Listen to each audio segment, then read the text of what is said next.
दरम्यान दादा गेल्यापासून राष्ट्रवादीलाच सगळे का टार्गेट करतायत असा सवाल जय पवारांनी केलाय।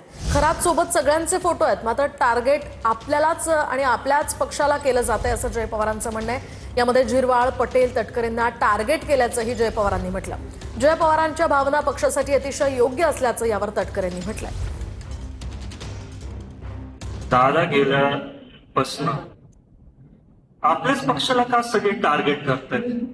आता खरातांच्या ह्याच्यात बाकीच्यांचे पण सगळ्यांचे फोटो आले, पण नाही, इकडंच टार्गेट करा। मग नंतर जेवणाच्या वेळेस त्यांनाच टार्गेट करा। मग प्रफुल्ल भाई, सुनील तटकरे साहेब त्यांनाच, अरे बाबा पक्ष आपलं पहिला, आपण एकमेकांना सांभाळून घेऊ, मग बाकीच्यांचं काय करायचं आपण करू। त्याच्यामुळे तुम्हाला सर्वांना सांगतो की कुठे मनात वाईट वाटू नका घेऊ। प्रफुल्ल भाई नाही तर सुनील तटकरे साहेबांचं ते पण होते जेव्हा आपण हा निर्णय घेतला वहिनी साहेबांना उपमुख्यमंत्री करायचा आणि राष्ट्रीय अध्यक्ष करायचा। जय पवार एक तरुण नेते आहेत, राष्ट्रवादी काँग्रेस पक्षाचे उद्याचे युवा नेतृत्व आहे, त्यामुळे त्यांनी त्यांच्या भावना प्रकट करणं हे योग्य आहे। त्या ज्या भावना ज्या पद्धतीने ते मांडतायत ते पक्षाच्यासाठी, पक्षाच्या कार्यकर्त्यांच्यासाठी, पक्षाच्या संघटनेसाठी अतिशय